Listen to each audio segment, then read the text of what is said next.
Very warm welcome to all of you my dear future officers. आज हम लोग फिर से कंटिन्यू करने वाले हैं प्रेसिडेंट का जो चैप्टर है अपना, उसका सेशन नंबर 3।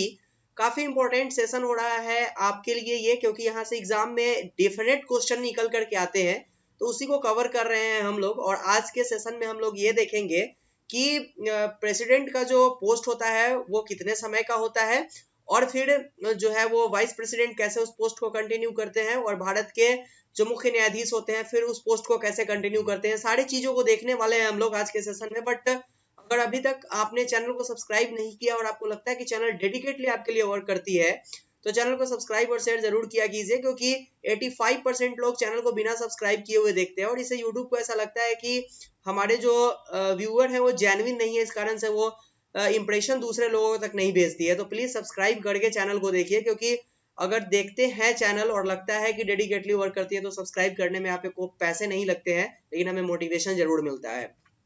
सेशन की तरफ आते हैं। सबसे पहले आज हम लोग डिस्कस क्या क्या करेंगे, तो सबसे पहले हम लोग देखेंगे कि प्रेसिडेंट साहब जो हमारे होते हैं उनकी पदावधि कितने समय की होती है, महाभियोग का प्रोसीजर क्या होता है उनके ऊपर, और पद की रिक्तता कैसे होती है। सारी चीज को देखेंगे। तो सबसे पहले पदावधि के ऊपर आइए, टेन्योर क्या है उनका। तो आर्टिकल 56 क्या क्या बोलता है उनके टेन्योर के बारे में। सबसे पहले ये बोलता है आर्टिकल 56 कि भाई साहब, हम ऐसा है ना कि प्रेसिडेंट साहब जो हमारे होंगे वो जब से उनका इलेक्शन होगा तब से 5 साल के लिए रहेंगे।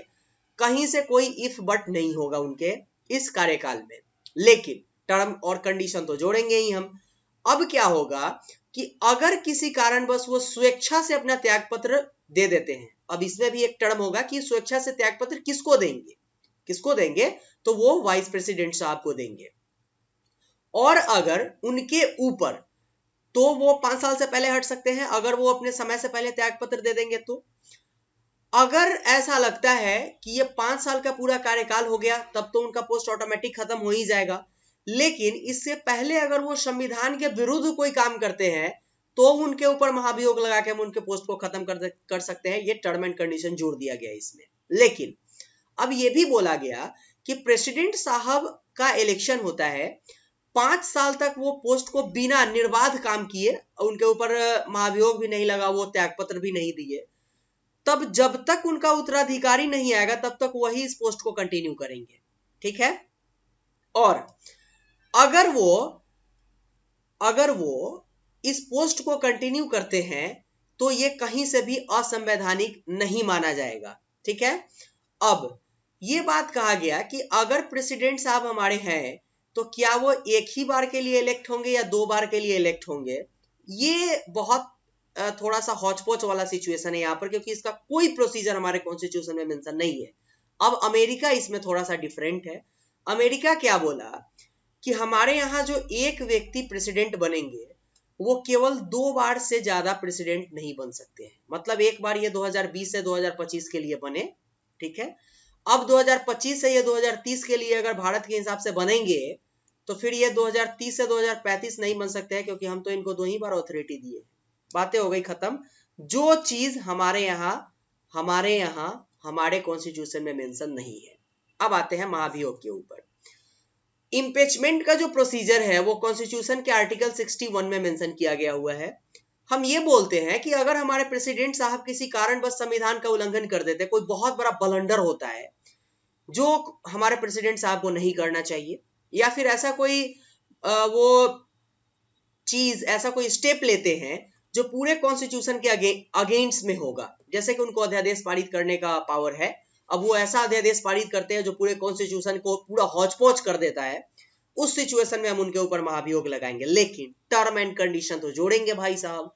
टर्म एंड कंडीशन क्या जोड़ेंगे कि अगर उनके ऊपर इस तरीके का आरोप लगता है तो 1/4 सदस्य, जिस भी सदन के द्वारा आरोप लगाया जाए, चाहे वो लोकसभा मतलब कि लोअर हाउस या फिर राज्यसभा मतलब कि अपर हाउस, 1/4 सदस्य इस तरह के नोटिस को 14 दिन पहले उनको देंगे कि हम आपके ऊपर महाभियोग लगाने जा रहे हैं। अब महाभियोग के प्रस्ताव को 2/3 सदस्य के द्वारा पहले तो पारित किया जाना चाहिए। ठीक है। और फिर जैसे ही ये 2/3 सदस्य के द्वारा पारित होता है एक सदन में, मतलब कि अगर मान लिया कि लोअर हाउस में पास होता है तो क्या होगा, ये भाई 2/3 सदस्य द्वारा पारित हो जाएगा। फिर इसको अपर हाउस में भेज दिया जाएगा। मान लिया कि अपर हाउस में पारित होता है तो इसको लोअर हाउस के पास भेजा जाएगा, लेकिन 2/3 बहुमत के द्वारा इसको पारित होना कंपल्सन होगा इसके साथ। जैसे ही चीजें क्लियर होगी अब इसको जांच के लिए भेज दी जाएगी। राष्ट्रपति इसमें उपस्थित होने तक तथा अपने प्रतिनिधित्व करने का अधिकार होता है। अगर किसी कारणवश इनको ऐसा लगता है कि हमने ये काम नहीं किया है, हमने इस कृत्य को अंजाम नहीं दिया है, तो उनको अपना जो वकील है उसको हायर करने का पावर होगा। इसके साथ ही वो अपना पक्ष 100% रख सकते हैं, ये उनका कॉन्स्टिट्यूशनल फ्रीडम होगा। अब अगर दूसरा सदन इसी बीच में, जब तक पहले सदन ने 2/3 बहुमत से पास करके इसको दूसरे सदन में भेजा, उसके बीच में ही ये प्रोसेस उनको करना होगा कि उनको अपना वकील या फिर उनको वो अपना पक्ष रखने के लिए 100% जो है वो एलिजिबल होंगे। अगर दूसरे सदन ने 2/3 बहुमत से इसको पारित कर दिया, तब हम ये समझेंगे कि राष्ट्रपति के ऊपर महाभियोग का प्रोसीजर कंप्लीट हो चुका है। अब राष्ट्रपति को अपना त्यागपत्र दे देना पड़ेगा। इस बीच में 2 टर्म एंड कंडीशन अप्लाई होता है। क्या होता है कि न्यायिक प्रक्रिया जो है ये इंपीचमेंट प्रोसीजर है, अर्ध न्यायिक प्रक्रिया। मतलब इसमें अगर आप देखिएगा तो पूरे प्रोसेस खत्म होने के बाद अगर प्रेसिडेंट साहब हमारे चाहे तो सुप्रीम कोर्ट में जा सकते हैं, लेकिन उससे पहले जो प्रोसेस कंप्लीट होता है वो क्या होगा, तो वो संसद के द्वारा पारित होगा। इसलिए ये अर्ध न्यायिक प्रक्रिया है। इसमें 2 बातें जो इंपॉर्टेंट होती है वो ये है कि संसद के दोनों सदनों के नामांकित सदस्य जिन्हें राष्ट्रपति के चुनाव में जिन्होंने भाग लिया था, ठीक है ना, वो क्या होगा, यहाँ पर एक चीज मेंशन किया गया कि संसद के दोनों सदनों के नामांकित सदस्य जिन्होंने राष्ट्रपति के चुनाव में भाग नहीं लिया था महाभियोग में भाग ले सकते हैं। ठीक है, नामांकित सदस्य की बात करते हैं, दोनों सदनों की, मतलब कि लोकसभा और राज्यसभा के। और इसमें क्या कहा गया कि इंपीचमेंट का जब प्रोसीजर होगा तो राज्य विधानसभा से भी हम लोगों ने क्या किया था, तो निर्वाचित सदस्य को लिया था। लेकिन यहां पर जब इंपीचमेंट का प्रोसीजर होगा तो निर्वाचन वाले प्रोसेस को थोड़ा सा उल्टा कर देंगे। हम यहां पर निर्वाचित सदस्य और नामांकित सदस्य दोनों को लेंगे, किससे, लोकसभा और राज्यसभा से। लेकिन जब इंपीचमेंट का प्रोसीजर आएगा तब हम क्या करेंगे कि हमने जो विधानसभा से निर्वाचित सदस्य को लिया था उसको भी, और दिल्ली और पुदुचेरी केंद्र शासित प्रदेश से जो निर्वाचित सदस्य लिए थे उसको भी इस महाभियोग के प्रोसीजर में शामिल होने का पावर नहीं होगा। कहानी हो गई खत्म, हो गई। अब आता है इसके ऊपर कि अब भाई इतना लंबा प्रोसेस है प्रेसिडेंट के ऊपर, ये इंपीचमेंट का तो आज तक नहीं लगा है आज तक प्रेसिडेंट के ऊपर। ये हो गई इंपीचमेंट की प्रोसेस। अब आते हैं राष्ट्रपति के पद की रिक्तता के ऊपर। किस कारण से राष्ट्रपति के पद की रिक्तता हो सकती है, तो अगर वो 5 साल के कार्य को पूरा कर लेते हैं तो पद रिक्त हो जाएगा ऑब्वियसली। अगर त्यागपत्र देंगे तो भी रिक्त होगा। अगर महाभियोग 61 के थ्रू चलाया जाएगा तो भी रिक्त होगा। अगर उनका मृत्यु हो जाता है तो भी पद रिक्त होगा। और अगर वह पद ग्रहण करने के लिए आहर्त न हो अथवा उनके निर्वाचन को अवैध घोषित कर दिया जाता है तभी वो पद रिक्त होगा।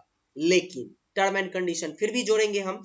यदि पद रिक्त होने के कारण उनके कार्यकाल समाप्त होता है, अगर मान लिए कि यदि पद पर रिक्त होने के कारण उनका कार्यकाल समाप्त होना हो तो उस पद को भरने के लिए उनके कार्यकाल पूर्ण होने से पूर्व चुनाव करा लिया जाएगा। मतलब कि अब 5 साल का कार्यकाल होने वाला है खत्म, अब मान लिया 2 दिन बचा हुआ है, लेकिन निर्वाचन आयोग ने, इलेक्शन कमीशन ने क्या किया कि 1 महीने पहले निर्वाचन कंप्लीट कर लिया, कहानी खत्म है। इसके बाद यदि नए राष्ट्रपति चुनाव में किन्हीं कारण से देरी होता है, मतलब राष्ट्रपति के चुनाव में किसी कारण से देरी होता है, तो वर्तमान राष्ट्रपति अपने पद पर तब तक बना रहेगा जब तक ये दूसरा इलेक्शन कंप्लीट नहीं हो जाता है। अब इस इलेक्शन को कंप्लीट होने तक, क्योंकि ऑब्वियसली हमारे जो प्रेसिडेंट साहब है वो तो पोस्ट को कंटिन्यू कर रहे हैं, तो हम वाइस प्रेसिडेंट साहब को जो है वो कार्यवाहक राष्ट्रपति का पद यहां पर नहीं देंगे, क्योंकि हमारे पास प्रेसिडेंट तो अवेलेबल है। लेकिन अगर जैसे ही किसी कारणवश हमारे प्रेसिडेंट साहब की मृत्यु हो जाती है, उनको गिरफ्तार कर लिया जाता है, उनके ऊपर इंपीचमेंट लगा दिया जाता है, तब क्या होगा कि राष्ट्रपति का चुनाव जो है वो कराया जाएगा 6 महीने के भीतर में। ठीक है, और 6 महीने के भीतर में जो चुनाव कराया जाएगा, इस समय तक जो हमारे वाइस प्रेसिडेंट होंगे वो इस पोस्ट को कंटिन्यू करेंगे और उनको सारी फैसिलिटी प्रोवाइड की जाएगी जो हमारे प्रेसिडेंट साहब को मिलती है। लेकिन अगर किसी कारणवश हमारे वाइस प्रेसिडेंट साहब भी नहीं होंगे तब क्या होगा, तब हमारे भारत के जो सुप्रीम कोर्ट के मुख्य न्यायाधीश होंगे वो इस पोस्ट को कंटिन्यू करेंगे, और ऐसा हुआ है। 3 मई 1969 को जाकिर हुसैन की मृत्यु हुई और वीपी गिरी को राष्ट्रपति का चुनाव लड़ना था। जाकिर हुसैन उपराष्ट्रपति थे, जाकिर हुसैन राष्ट्रपति थे, वीपी गिरी उपराष्ट्रपति थे, और इनको जो है वो राष्ट्रपति का चुनाव लड़ना था, तो इन्होंने उपराष्ट्रपति के पद को छोड़ दिया। अब हमारे एमएच हिदायतुल्लाह साहब को जो भारत के मुख्य न्यायाधीश थे, उनको इस पोस्ट को कंटिन्यू करवाया गया 1969 में। क्लियर है यहाँ की बातें? अब आता है मेन बात कि अब तक कार्यवाहक राष्ट्रपति के रूप में कब कब उपराष्ट्रपति का और फिर और जो है वो मुख्य न्यायाधीश का चुनाव हुआ है। तो यहाँ पर वीपी गिरी के समय वीपी गिरी राष्ट्रपति थे, इनकी मृत्यु हुई, जाकिर हुसैन उपराष्ट्रपति थे, है ना। तो इस समय क्या हुआ कि एक बार उपराष्ट्रपति को फिर से राष्ट्रपति के कृत्यों का निर्वहन करने के लिए बनाया गया जाकिर हुसैन को। फिर बीडी जत्ती राष्ट्रपति थे, फखरुद्दीन अली अहमद की मृत्यु हो जाती है, बीडी जत्ती की मृत्यु होती है, तो फखरुद्दीन अली अहमद जो उपराष्ट्रपति थे उनको राष्ट्रपति बनाया गया कार्यकारी। एमएच हिदायतुल्लाह साहब राष्ट्रपति थे। ज्ञानी जैन साहब की मृत्यु जब इनकी मृत्यु हो जाती है तो ज्ञानी जैन साहब को क्या होता है कि उपराष्ट्रपति थे, उनको राष्ट्रपति का पद कंटिन्यू करवाया जाता है। और एक बार भारत के मुख्य न्यायाधीश जो एमएच हिदायतुल्लाह साहब थे, उनको भारत के राष्ट्रपति के कार्यवाहक राष्ट्रपति के रूप में निर्वाचित करने का काम किया गया हुआ था। ये तीनों वीवीआई फैक्टर है जिसमें एग्जाम में क्वेश्चन आते हैं। ये सारी बातें आपके लिए इंपॉर्टेंट थी आज के सेशन के लिए। लेकिन अगर आपको लगा कि ये सारे चीज इंपॉर्टेंट थे आपके लिए, तो आप वही 85% लोगों में से है जो चैनल को बिना सब्सक्राइब किए हुए देखते हैं। तो लगता है कि चैनल डेडिकेटली वर्क करती है और डेली आपको वीडियो देती है, तो चैनल को सब्सक्राइब और शेयर जरूर किया कीजिएगा, क्योंकि हमें केवल और केवल मोटिवेट करता है आपके लिए रोज नए चीज लाने के लिए। शेयर भी कीजिए, क्योंकि जितना लोगों तक पहुंचेगा उतने लोगों को फ्री ऑफ कॉस्ट चीजें अवेलेबल होगी। और ये सेशन आपका सेशन नंबर 3 था, नेक्स्ट सेशन 4 होगा, तो फिर से हम लोग वाइस प्रेसिडेंट चैप्टर को ही कंटिन्यू करने वाले हैं। मिलते हैं नेक्स्ट सेशन में, तब तक के लिए thank you, good bye and take care.